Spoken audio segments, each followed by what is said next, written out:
Hey everybody, welcome to another episode of Purple Insider. Matthew Coller here, along with Dane Mizutani of the Pioneer Press. Your post-game duo is back for some off-season talk, and every year, Dane, I do a big series called Future of the Vikings over at purpleinsider.football. Make sure you go check it out. Sign up for the newsletter there. Friday mailbags, all of my written reporting from TCO Performance Center, and of course, off-season coverage. And I do every position. Breakdown, defensive line, offensive line. The offensive line one was very popular this year. But the last one is always called the timeline. And over recent years, the timeline has been a very popular article because Kwesi Adofo-Mensah, Kevin O'Connell come in with the competitive rebuild.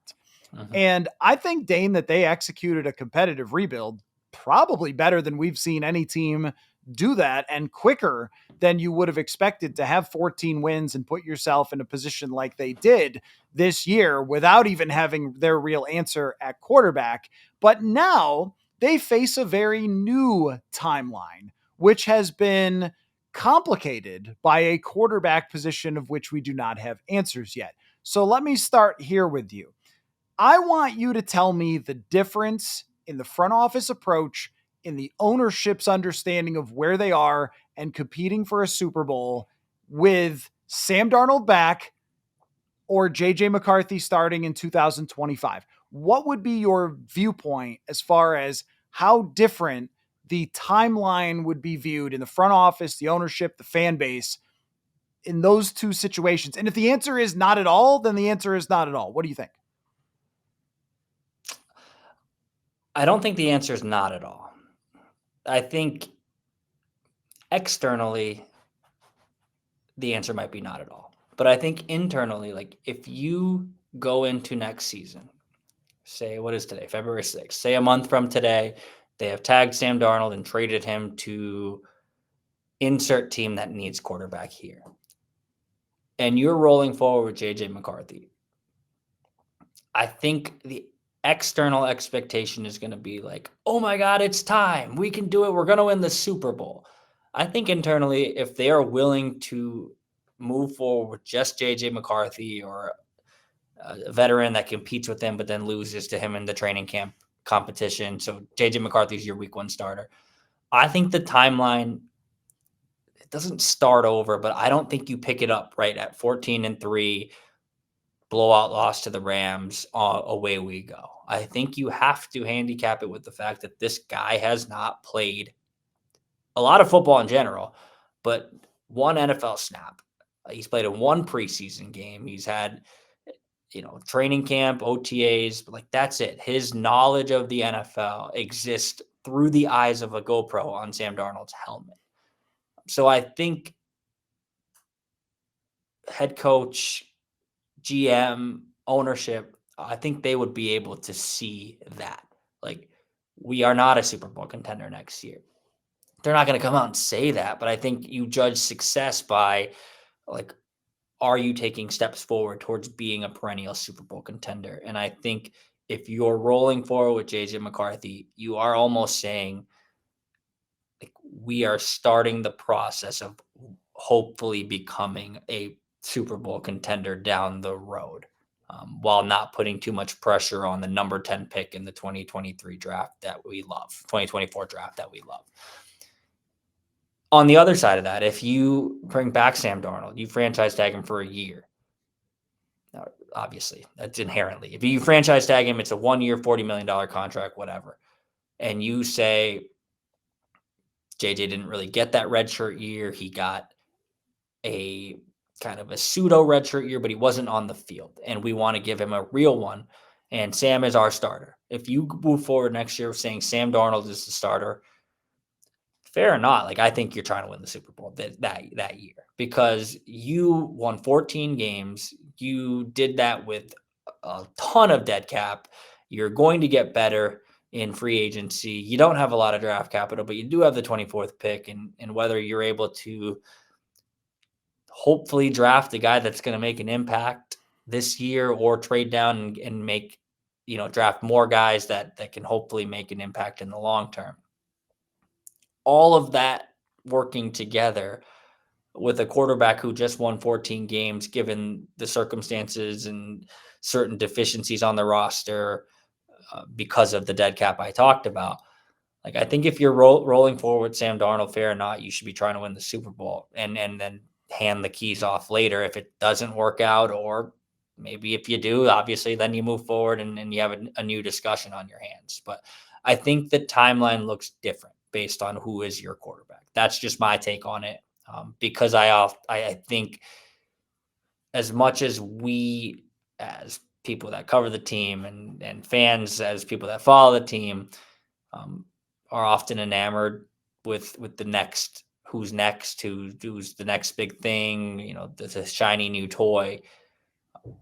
I don't think it's fair to kind of place those expectations on a guy who's never done it, and I don't think the franchise as a whole, with how well it's been run, I don't think they would do that either.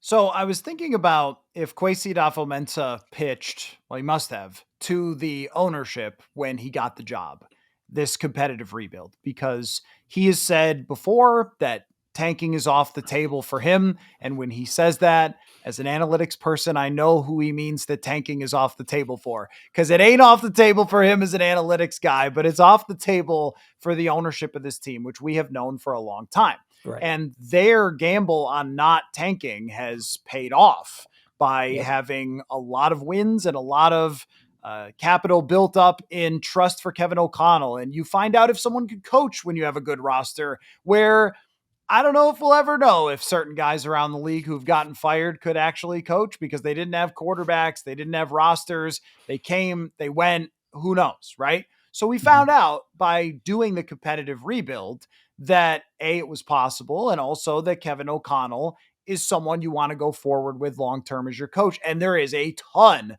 of value in that versus forcing that man to slog through teams that are going to win 3-4 games. I mean, look at Gerard Mayo. Everybody thinks, well, we'll be patient with the guy. Then they get in the middle of the season and they watch those losses and they go, you're fired. So it's probably better that the Vikings landed themselves that coach. Although I certainly was watching Jaden Daniels thinking, how high do you have to draft to get one of those? Oh, yeah, number 2. Anyway, not the point. The point being that they were faster to this than they thought they were going to be. This year, if you were doing your calculations in your pitch, you would have said, let's compete in 2022, tear some major things down in 23, and have a rebuild year in 24 where we try to slip into the playoffs if a lot of things go right. And then instead, they win 14 games. So now, instead of this sort of progressive, I don't know if you ever watch Price is Right, if you were home from school sick or something, and the yodeler, you know, Yep. and he climbs up. That's how you think of it in your brain and in your pitch, but it's not what happened. The yodeler just went right up to the top, but now he's up there. And you go, all right, now what do you do now that he's up there?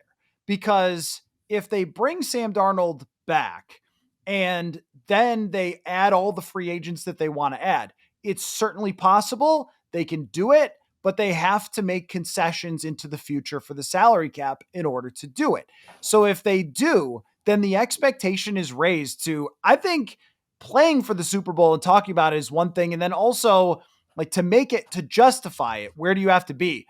It's probably reaching the NFC Championship to justify it because of those concessions that you have to make toward the future. And the only addendum I would throw on that is, unless they really think JJ McCarthy physically could not play 17 games yet and needs another year to rebuild his body to be ready to do that. If they told me that and they said, well, we want to bring back Darnold because we know we can win with him, then it's a hard point to defeat. But I don't think it changes the fact that if Darnold's your quarterback, you have to do everything in your power, which could mean trades that are risky. It could mean signings that are risky. It could mean restructures, whatever you got to do, because that's where the bar is. Now, I'm less afraid of that than other people because I think you just won 14 games. Your team's right in the mix with everybody else, and your coaching staff's as good as it gets. Go do it if that's what they decide to do. But if McCarthy is the quarterback, there needs to be a grace period for him, because even Jordan Love, who had 3 years of development, came out in his first 8 games and was a major roller coaster. So I have a very specific expectation if JJ McCarthy is the quarterback for next year, which is that the first half of the season has a lot of moments where we're going, what is he? Can he play? But as you arrive, and this is what kind of happened with Bo Nix, as you arrive to the end of the year and going into the playoffs, the Stephen A. Smiths and the Orlovskis on TV are yelling, I wouldn't want to play those Vikings because they are hot and their quarterback's emerging. And that's really what happened with Jordan Love in Green Bay. And if that's the case, if that's the kind of a best case scenario for you, I still think the front office should approach the offseason maybe with ever so slightly less risk, but as if they are in a Super Bowl win right the bleep now type of offseason. So it doesn't change it as much for me, except for how you have to get there and what that might do to you in the future with restructures or not restructures. Guys, if you watch the show all the time, you know that I'm a hat guy. But if you're wearing hats to cover up for your hair loss, then I've got something that can help you. It's called Hims. If you've lost your hair, that doesn't mean you can't find it again. Try Hims Hair Loss Solutions, and you'll be joining hundreds of thousands of subscribers who have found their hair again. Hims makes treating hair loss simple with clinically proven ingredients that can regrow hair in as little as 3 to 6 months. Choose from personalized chewable, oral, spray, or serum treatments to find what works best for you. The process is simple and 100% online, so there are no uncomfortable doctor visits. Start your free online visit today at hims.com/purple insider. That's HIMS.com/purple insider for your personalized hair loss treatment options.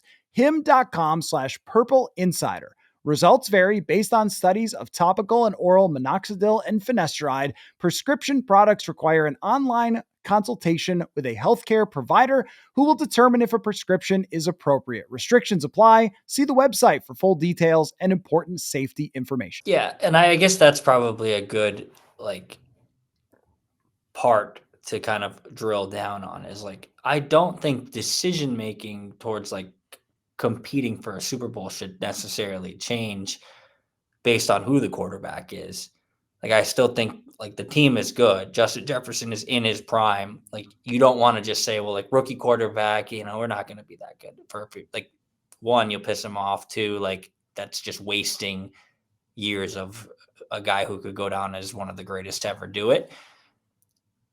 I just think expectations wise, you can't put that much pressure on a guy that says if we don't win 14 games again, or if we don't, do XYZ, then that this season was not deemed a successful season in our eyes. And I especially wouldn't do that with a guy like JJ McCarthy, who was incredibly hard on himself and who was not lost a lot in his career. But I think the point being, yeah, use the cap space, you try to contend, because that is kind of in the NFL, you either win, and this is a blanket statement that doesn't necessarily apply, but it kind of does apply to every team build out there. You either win by having one of the best quarterbacks in the league, or you win by having a really good roster with a quarterback that allows you to have a really good roster. If you go with the JJ McCarthy route, you're obviously setting yourself up for more years, and as Kwesi puts it, hopefully more kicks at the can. And kicks at the can each year for the next however long until you have to decide whether to pay JJ McCarthy. But the kicks at the can argument still does, to your point, apply for Sam Darnold. You just have to pay that credit card off sooner, because you will be making more aggressive win now moves. But I don't think, if expectations internally or what you're telling JJ McCarthy should impact the way you're trying to build the team, because I do think they have a good roster. I just think, to your point about the yodeler, it's a big ask for a guy who didn't get you to the top of the mountain to then put him at the top of the mountain and say, go, reach the summit. We need you. So that's a tough one. But I do think, regardless of who the quarterback is, yes, you should be trying to build the best roster possible this year and into the future, because you have a really good team. Let me ask you a kind of kind of an off the trail question here a little bit. Just based on what we were talking about, it popped into my head. If you could trade a 14-win season for a 9-win season, knowing the final result that with the 14-win season they didn't make the playoffs, would you do it?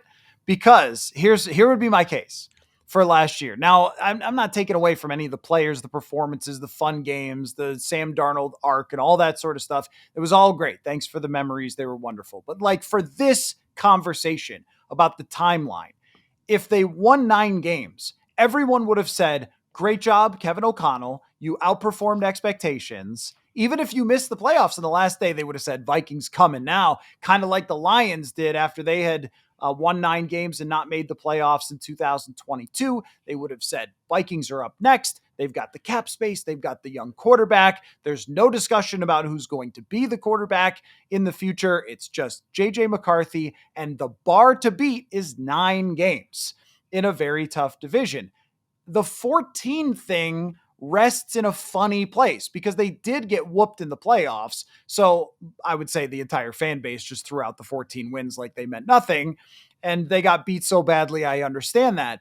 But it's still, when you go back and look at the standings and the coach's record and a contract based on winning 14 games and now expectations based on winning 14 games last year, it does add a different layer to the expectations for McCarthy, because try going in the locker room and telling all the veteran players, yeah, you're 14 games. Like, who cares though? Well, like that. Of course, they don't look at it that way.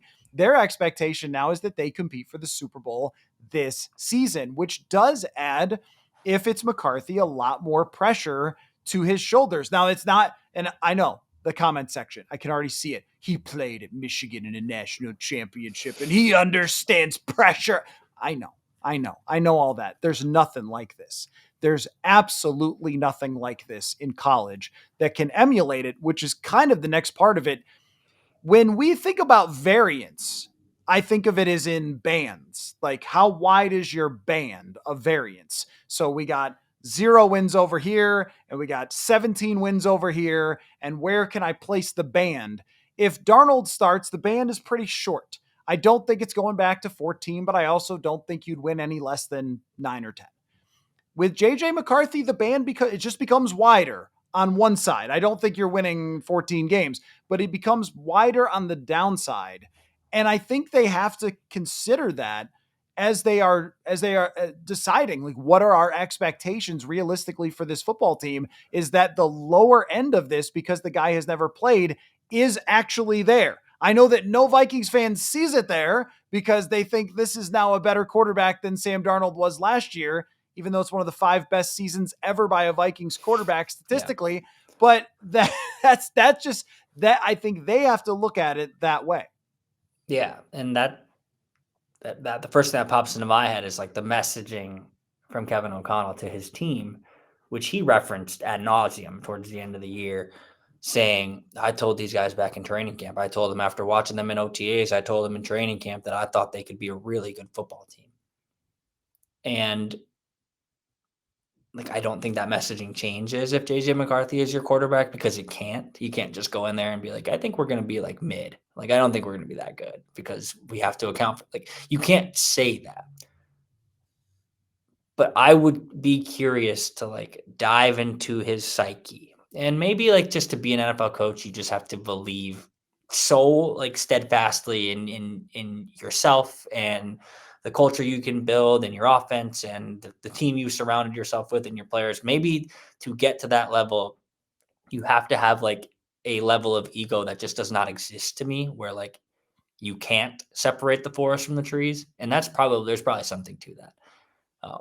But I think absolutely, like, expectations have to change, not just because that's the facts, like there's just a big unknown with a rookie quarterback, but because like if you don't change them, like if you put so much pressure on it from the beginning and say 14 wins, we're running it back, like that puts just an immense amount of pressure on the guy that you are handing the keys to in this thought exercise, the keys to the franchise to for the next decade. And if his first year starting is off a 14-win season regardless of how you performed in the playoffs, and you say like that is the standard. They talked a lot about the standard this year.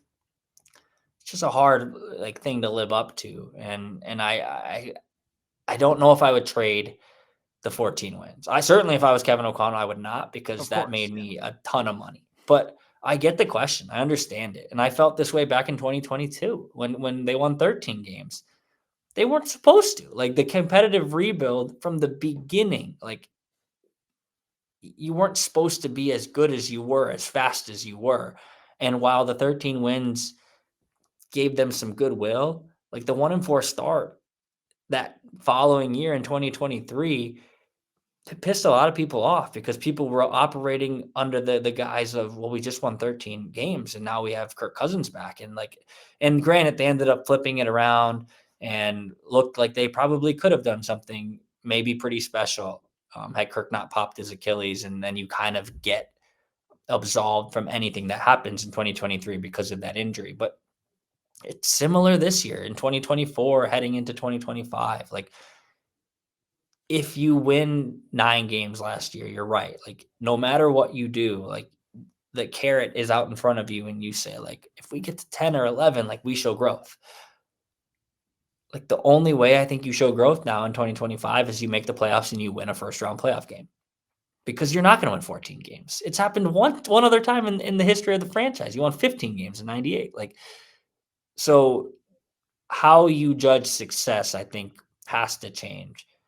But I think you have to also be realistic with yourself. And I don't know how you do this as a head coach while trying to galvanize the 53 or the 90 that show up at OTAs. But you can't say, like, you can't stand up there and say we're going to win the Super Bowl this year. I think we're going to be a good team is probably the best way to phrase it, because that can mean a lot of different things. Like, if the Vikings won 9 games this year and Kevin O'Connell I bet he would keep referencing the fact that, like, in training camp, I said we could be a good team and, we're really fighting. Like, so I think that's probably the blanket statement that you say is, I think we're going to be a good team, but the expectations as a whole, regardless of how you build it, regardless of who's on the team next year, like, if you're moving forward with JJ McCarthy starting week 1, they just have to be tempered. They just do. And I know fans aren't going to want to hear that. And I know certainly you're not going to say the quiet part out loud when you talk to us. But behind the scenes, they just do. They have to.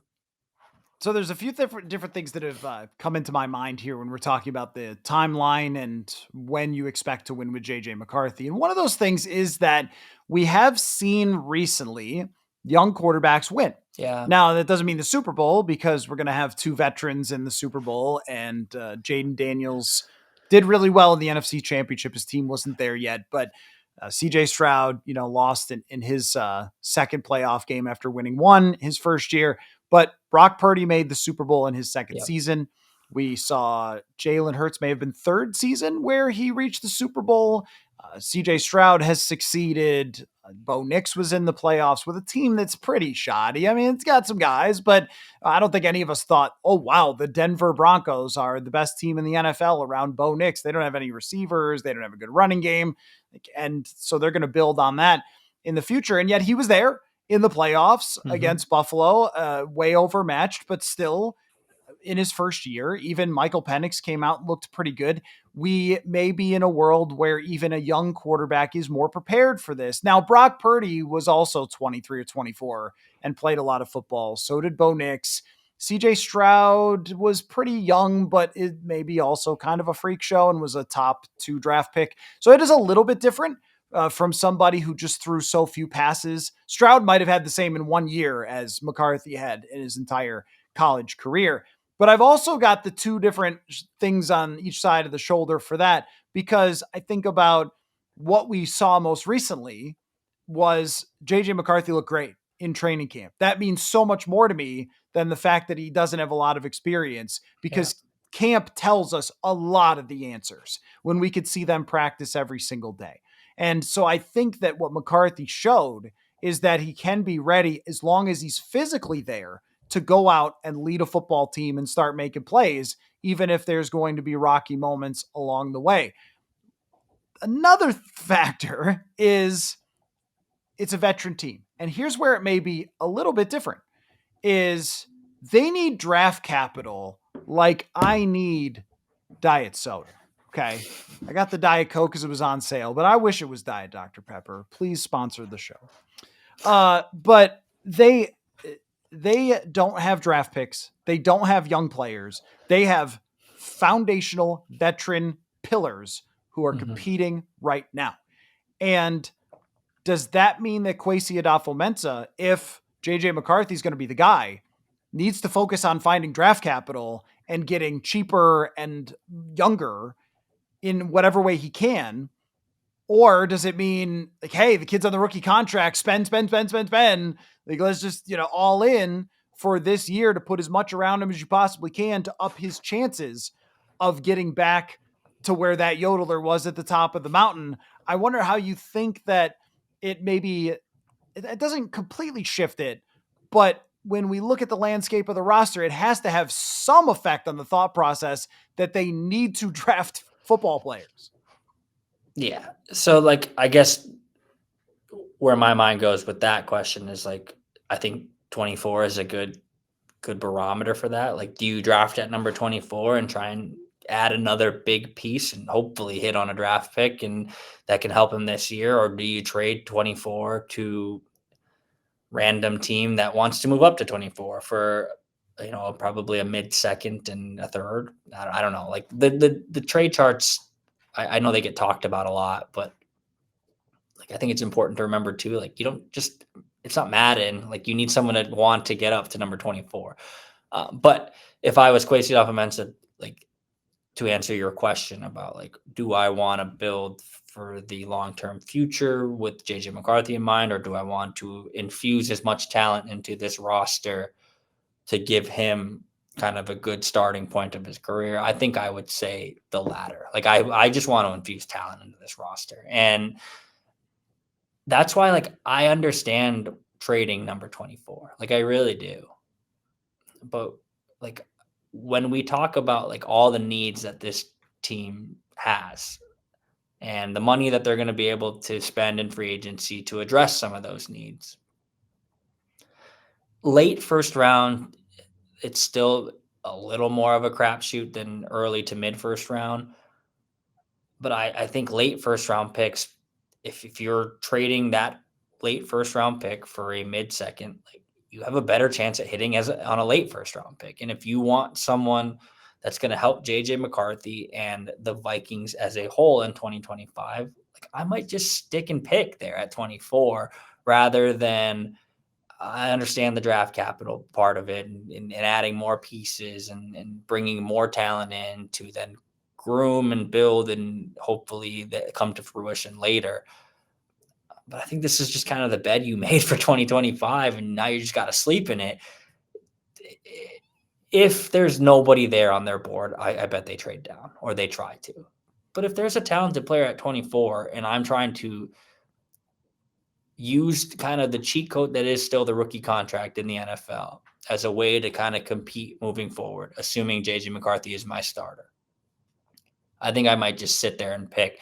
And I think that kind of thought process to stay at 24 and draft is kind of a broader microcosm of like how I feel, or a microcosm of how I feel on like a broader spectrum of like, I think they need to do everything they can to put this kid in a position to succeed now, to succeed immediately. And I think that there is a world in which he could. You referenced training camp last year as a good measuring stick. Like I would have pause as him being my week one starter because he hasn't played, but he did look good in training camp. And I think more than looking good in training camp, I think back to rookie mini camp. He didn't look good at all.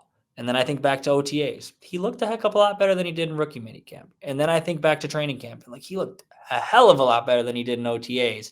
And then he gets into the preseason game. And like there was this momentum building. And who says that can't build again this year? So while I have pause as a guy who's not making any of these decisions and is just kind of opining about them, like there is a world where like this snowball was going to get so big last year that like it was still going to be Sam Darnold week one, but maybe like it was going to be a question. So if you're using that and everything you believe in your heart about JJ McCarthy, and also adding in the fact that he got to learn, granted from the periphery, but he still got to learn, then I think you owe it to him and to yourselves too to build the roster right now for him to win and think about the future in the future. Have I ever told you my theory about timeouts, about how to use timeouts at the end of a game? No. It's really complicated and analytical. Just Yeah. use them. Like, use them and use them as fast as you can, because you'll never get the time back. And I think of it with this sort of thing too, that there's some sort of cliche that people put on little, things in their kitchen or whatever. That's like, life happens while you're planning Yeah. or something. It's like, that's how it goes in the NFL.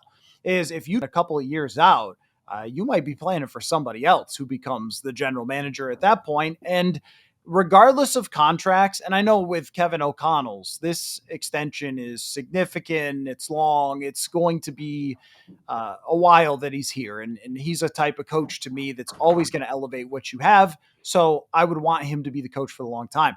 But it's not a guarantee that the general manager has the same sort of leeway, regardless of what type of extension he signs or if he signs one. But if assuming that he does, then I don't think the GM has the same sort of leeway as a coach who's proven that he can win 34 games despite Kirk Cousins, Josh Dobbs, Nick Mullins, Jared Hall, Sam Darnold, who had been 13 games under 500 or whatever when he got here.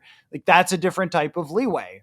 And it's probably harder to replace than a general manager is. How many good coaches are there in the league? 10, 12 on earth that can be head coaches of teams? I mean, come on, right? So I think that if you're a front office person, you can't let life happen while you're planning. Like, you have to go into an offseason and say, how can I have people walking away say, wow, those guys nailed that JJ McCarthy pick? Well, there's a good way. And that's by putting whatever $100 million into free agency and pulling in every player you can and making every trade that you can. And I still feel the same way that I did about the first round pick. We haven't discussed this at all, but that I did at the trade deadline, which was, if you could trade for a multi-year player with the first round draft pick, then do it. Because the 24th overall pick, what's its history? It's not number 7. It's not number, I mean, I remember going through this when they traded down in 22. The history on number 12 in that range, 10 to 15, pretty good. That range of 28 to 38, not so great when it comes to historically. 24 is on the cusp of that. The farther you trade down, the more prospects who could be great come off the board. And so as they go into these, Myles Garrett's out there and Cooper Kupp, which, they need to pay you something to take Cooper Kupp. But if you're talking about like other players who will emerge, Denzel Ward's name just came up, where Denzel Ward went to these guys for the Browns are going to Radio Row being like, I'm out. See ya. Yeah. Denzel Ward's an elite corner. He's 28. He's probably got 3 years of being elite left. Okay. Would you trade 24? I would do that. I know everybody's going to want, but that's the rookie quarterback contract advantage. Just like when the 49ers trade for McCaffrey, everyone's like, a first rounder for a running back? Are you out of your skull? It's like, well, their whole roster can win the Super Bowl today. So no, they're not out of their skull for trading a high draft pick for that. And I feel the same way about this year's draft and this year's free agency is, okay, don't be stupid, but be as aggressive as you can be. Yeah, that's like when I think team building in the NFL, like I can't quite get past like the idea of like there's one position that's obviously super important, and if that position doesn't come to fruition, like it really doesn't matter how the rest of the team plays out. But you're operating, if you're the Vikings, that you have that guy, that you do. You took him number 10, you circled him on your board 2 years ago, and you have him now.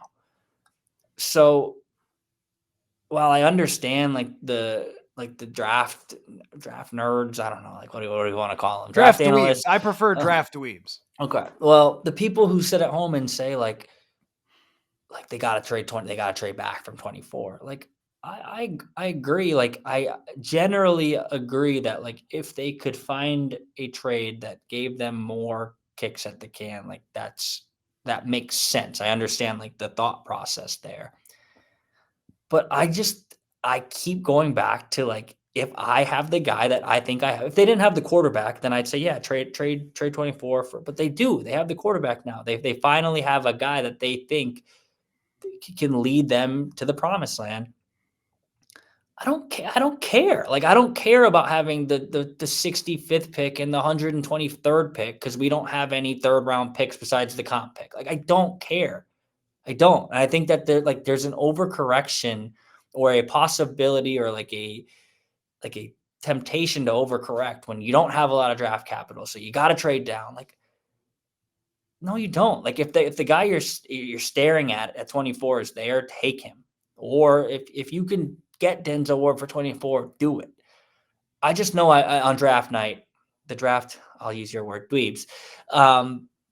If the Vikings take anybody at 24, there is going to be a large subsection of Twitter and larger than Twitter, social media at large, saying, what are they doing? They don't have any draft capital. Like, how could you take someone at 24? And my rebuttal to that would be because they need good players and we'll figure out the rest later. And I get it. If they could have a war chest of draft picks, they would, but they traded those away and that sucks. And I'm sure like if they could take some picks back that they traded for Dallas Turner, knowing the production they were going to get out of him this year, they would. But they're gone. Those picks are gone. It's like being pot stuck in a poker game. That money in the middle of the table, gone. So if you're chasing it by like looking at your hand and saying, well, I gotta try and bluff my way out of like the money's gone. Those picks are gone. If the player you want's at 24, take him. If you can get a good player that can help JJ McCarthy next year for 24, do it. Because like the money's gone. Those picks are gone. You're going to get your draft picks back later. Like just because a new year in 2026, 2027, 2028, like the picks replenish. Like you're going to have them back. He didn't trade all of the picks. He just traded a lot of them from this draft. The capital is going to come back. But like to your point about the cutesy saying in the kitchen, like life goes by when you were worried about planning or however you phrased it. I don't know. You did a good job. Like if you're worried about getting the 68th pick and the 125th pick for the 24th, like whatever the numbers would be, like you're probably passing on not just one player at 24, but all the players in between that could help JJ McCarthy next year if he's the guy that running the offense. So I just think that there's a lot of opinions out there now, and they're amplified because everyone can have an opinion now. But because they have a limited amount of draft capital, there is a risk or a want to overcorrect and get it all back. It's gone. So if you're at 24, just draft. If 24 can get you a player, just trade it. I think you should be trying to compete next year with the assets you have right now at your disposal and figure out the rest later. Don't talk to me until I've had my Diet Dr. Pepper. That's what I have in my kitchen. Wasn't that people with coffee? Haven't had my coffee yet. Don't talk to me. I think you laid that out very well. That if you got to be, it's sort of like going for it on fourth down, where in a lot of ways, Washington was great at this because they were the underdog and they knew there's really one chance we beat Detroit and we got to convert these fourth downs. And then they did and they won. And then in Philly, they didn't, and they didn't stop anything either. But I would still defend every single one of them by saying, like, this is how you're going to have to win. You can't win by just sitting around and hoping. There's no 93 Dallas Cowboys in the NFL. Like, you've got to take your swings, and sometimes they're going to work and sometimes they're not. Now, as far as the timeline goes, as of this recording, we don't have a Kwesi Adofo-Mensah extension. I don't want to go down the road until I have to of wondering about that. Because contract negotiations, he's under contract right now. There's not like some, oh my gosh, if they don't do it next week, he's gone or something. But we'll keep an eye on that. I was thinking more along the lines, though, with Kevin O'Connell's contract as a place to finish this, because my brain went when O'Connell signed his extension. My brain went right to what's the next phase look like of Kevin O'Connell? Like, what does it have to be in terms of success? What does it have to be in terms of him growing as a coach? I think it's easy to forget Andy Reid is in his 60s and Mhm. Kevin O'Connell is in his 30s. So there's a lot of knowledge there that's been gleaned, so to speak, over the years by Andy Reid. And when he was in the playoffs for his first couple of times, and he screwed up things and he got out schemed or messed up a clock or something, that was his whole reputation when he arrived in Kansas City. So, well, Andy Reid can't win big games because he doesn't know whatever. And then now he's like the GOAT. So there's plenty of time for Kevin O'Connell to correct on some of that stuff. But well, I'll let you answer this before I give mine. Like, what's the next phase of Kevin O'Connell have to be to make that contract extension a success? It's simple to me. You gotta win playoff games, and not just playoff game. You gotta win playoff games. You're 34-17 since taking over in 2022 in the regular season. I think it's the fastest coach in franchise history to 30 wins, passing Bud Grant and Denny Green. But you're 0-2 in the playoffs. And you're 0-for in the playoffs, and you've only had 2 kicks at the can because you're 0-for in the playoffs. You don't have a gluttony of playoff experience. So that's the next step to me, is like, without overreacting too much, like, from my perspective, like, prove to me you're not a regular season coach. And that might sound harsh. And I don't think he's a regular season coach. I want that, like, to be very clear. Like, he's 0-2 in the playoffs and it hasn't worked out well. That does not mean I think he's a guy. Like, I think about this in the NBA. Like, there's regular season players and then there's playoff players. I think Draymond Green described them as 82 game players and 16 game players. Like, no, I don't think Kevin O'Connell is just an 82 game player. Like, I don't think he just can front run in the regular season and he can't get it on the playoffs, at least long term. Right now, that's what his record says he is. So that's what he is until he proves otherwise. So that's the next step for me: win playoff games. It doesn't mean you have to win the Super Bowl by 2026, 2027. Like no, like, only one team gets to do it. And like, that's a cliche that reverberates around the NFL. Anytime a team loses and they're sad on locker room cleanout, is only one team gets to do it. But it's true. Only one team gets to win the Super Bowl.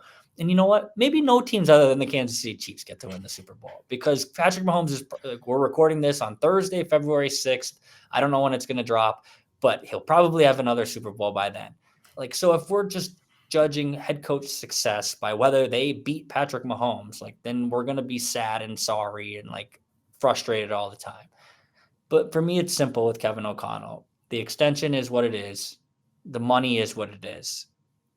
To prove your worth, you need to now ascend and move forward and start winning playoff games and prove that you are a coach that can get this franchise over the hump that it's never been over.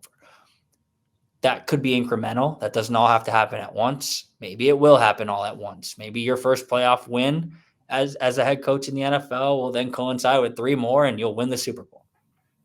But if it doesn't, that's okay too. I just need to see steps forward in the playoffs when it matters. I know that this team is going to be competitive in the regular season. We've talked about the schedule and how daunting the opponents look next year. It's hard to find wins, but I just believe that Kevin O'Connell is going to find wins in these games. When you get to the playoffs and the pressure ramps up and you have to change and you have to shapeshift and you have to be malleable, like, that's the next step for him. And that's, I think, what will deem this contract extension either a success or a failure, is how many playoff wins come out of this. But for now, in the short term, I just need to see one. I need to see one and then see where we go from there. The simplest answer is the right one. Yeah, it really is that. And I think another part of it is too, if they had lost the first playoff game to who went to the Super Bowl, Philly went to the Super Bowl in 2022. Okay, fine. They lost to a Giants team that was not good. They didn't have a good point differential. They didn't have a good quarterback. They didn't have great weapons. There was someone named Richie James who kept catching passes for them. their defense was not spectacular. And the following week, the Giants went to Philly and just got destroyed. And you went like, that's the team that you lost to at home? That it's just so bad. And hey, look, we've all given Kirk a tough time about 4th and 8, and he deserves it. But that play call, not so great. So there was coaching things that happened there. Not firing Ed Donatel. You're going to like what you see. No, I didn't, Ed. There's just a lot of things there that were coaching mistakes. And then you go into this game and you get completely outcoached by Sean McVay. It was not remotely close in that game. And I think the throw down the middle to start the game was sort of a, you're not going to play with me today, sort of from Sean McVay. And the defensive line dominated. They didn't have answers. Like, it was bad. It was, both losses are so bad. They're not last second field goals. They're not. I mean, did anyone blame Mike Zimmer for the loss in 15 when Blair Walsh shanks? No, of course not. He coached well enough to win that game. That team was great. The guy missed a field goal, and it was a young quarterback. But these losses, they're not young quarterbacks. They're not young teams even. They were both veteran teams. You're expected to show up and at least, beat the Giants, at least go to Arizona and play well in a close game. If they had even lost the same way they lost to the Rams last time, we would have gone, darn, that was a good team and everything else. To get killed in the no, that's just completely unacceptable. So that is the next step, is to pick it apart and understand some of the shortcomings. And I also, over these next 2 years, I want to see if changes in personnel result in changes in things that we complain about constantly. So the run game, obvious place to go. The short pass game, which I think is effective but not utilized as much as it should be. Maybe that changes with JJ McCarthy and so forth. But I think there are some things there. I want to see more aggression. This year they were leading a lot. Okay, you didn't go for 4th down because you're winning all the time. Fair enough. But if they rank 27th in 4th down attempts when they're a 10-win team, a 9-win team, I'm going to wonder, do you have a coach who's playing the modern game next year? And there were times this year where I thought, probably missed some opportunities there to be more aggressive. So there are growth points that have to happen in order for it to be a success. And that is with all acknowledgement that this has been an incredible start. And he is by far proven worthy of that extension and coach of the year and all of those things. And the culture, he makes it look easy. It is not. It is not. It is not. So anyway, as we've seen so many people fail in trying to achieve the same things as he had. Whew. It's a deep conversation, Mr. Mizutani. Dane Mizutani, Pioneer Press. You're just as good at an off-season breakdown as a post-game breakdown. You make for a great podcast partner, my friend. So we will do this periodically, and you can count on when those OTAs come around, when those mini camps, if we have a quarterback competition or it's JJ McCarthy, you're going to want to ask, how's JJ McCarthy look? And you know who's going to tell you? These two folks right here. So anyway, I'm looking forward to that in the rest of the offseason. Thank you very much for your time, Dane. Say football. Just say it. Football. I always want to say it, and I let you say football. Football.